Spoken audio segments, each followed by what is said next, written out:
Za nami je kar zanimiv teden ustanovitev novih strank in kongresov že obstoječih strank. Ste spremljali kaj politični, slovenski politični parket? Ja. Kako lažete? Pa kako gre meni na živce ta fraza politični parket? A ni grozno to slišati? Politični parket. Mi nemamo političnega parketa, mi imamo politični zdrajsan star sfukan linolej. Če imamo že kaj. No, na našem starem zdrajsanem političnem linoleju se je pojavila nova stranka, imenovana Mi socialisti. Njen direktor in pravni zastopnik pa je Miha Kordič, ki se ga spomnimo iz politike. Na kongresu je bilo tudi več znanih obrazov, med drugim pisateljica Svetlana Makarovič, nekdanji varuh Matjaž Hanžek, nekdanji zdravstveni minister Dušan Keber in tudi šef petkovih kolesarjev Jaša Jenull. Kordič, ki se je z Levico razšel lani, bivši stranki očita, da je v vladi Roberta Goloba izdala svoje vrednote. V programu je vladavina ljudstva in podpora delavskemu razredu, izstop iz NATO, sankcije proti Izraelu in obdavčitev nepremičninskih baronov. Zdaj, na tej fotki izgleda, da kriči o nekih ne vem kakih delavskih pravicah in kako je kapitalizem slab, pa ne dober za dušo in ne vem kaj vse. Sem v resnici, kar se je zgodil, na Lego kocko je stopil. Imam insajderske informacije. Drugač pa huda druščina, a ni? Taka, na nož. Če bi na hitro pogledal, bi rekel, olej, Addams Family 4. Mi socialisti. Drugač pa ne vem, če je Svetlani Makarovič kdo povedal, da to ni bila tombola. Ker se mi zdi, da je zašla gospa. V letih je, okej? V glavnem, lepo je videti te nove, nadobudne mlade politične sile, ki bodo državo popeljale v svetlo prihodnost. To je vedno lep znak, ko vidiš kongres nove politične stranke, na njem pa vsaj 10 ljudi, za katere sploh nisi vedel, da so še živi. No, stranki Oni socialisti želimo veliko sreče, čim več aktivnega kadra, pri katerem jih bo čim manj iz domov za ostarele. Gremo dalje. Še en duh iz zgodovine slovenske politike se je vrnil na sceno. En duh, ki ima težave s črko R. In ne samo... že veste. Ste članica stranke, ne? Ne. Tudi problem ima z imenom svoje stranke. Dan zaupanja pa je pripravila stranka Zaupanje, ki jo vodi Karel Erjavec. Erjavec nima zaupanja, da lahko stranka Zaupanje na volitvah doseže dober rezultat brez njegovega imena.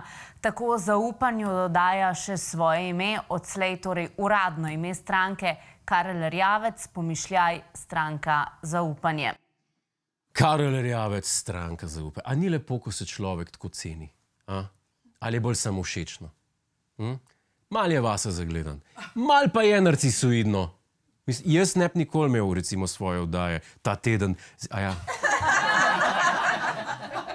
Torej ste prepričani, vaše ime je še vedno vroča roba? No, moje ime je prepoznavno, kamorkoli grem v Sloveniji, me prepoznajo od otrok do starejših ljudi.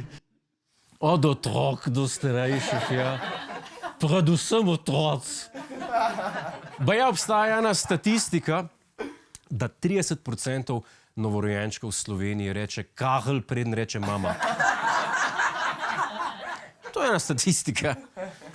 Čeprav, gledam tole barvno shemo na zastavi stranke Zaupanje Karel Erjavec. Mene to spominja na eno zastavo, kaj pa vas? Ne vem, mene to spominja. A je šel Erjavec v korak s časom, mogoče? A nam Erjavec mogoče želi kaj sporočiti? Ne vem. Verjamem pa, da je gospod Erjavec zelo vključujoč gospod. No, v Portorožu pa je potekal kongres stranke Demokrati Anžeta Logarja v Portorožu. To je prava stranka. Kje ćemo imeti kongres? V Podpeči? Ne. V Domžalah? Ne. V Portorožu? Če že kongres ni prida, da se imaš vsaj fajn. Mogoče se bomo tudi kopali, odvisno, koliko močno pijačo bosta Logar pa Irglova točila. Ne veš. Če niso bili ob 3 zjutraj vsi v vodi, je bil žurzen kurc, to je sprav. V glavnem predstavili so svoj program.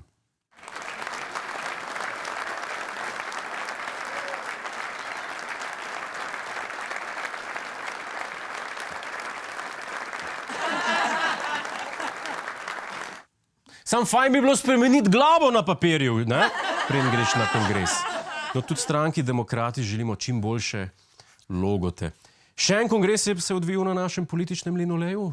Sicer pa je imela danes kongres tudi stranka Vesna, ki gre na volitve skupaj z Levico. Potrdili so volilni manifest, v katerem je v ospredju boj proti draginji, pospešek gospodarstva in seveda zelena politika.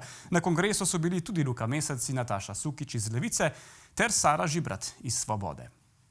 Kakšen volilni manifest je to, v katerem pospešek gospodarstva? A ni bilo še včeraj v tem manifestu, da je treba gospodarstvenike v morje nagnati z vilami?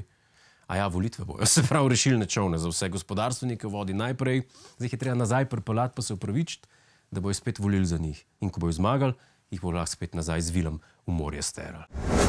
Hej, preden greš, klikni tukaj in se naroči na naš YouTube kanal, imamo pa tudi TikTok, Instagram in Facebook, tako da le urno.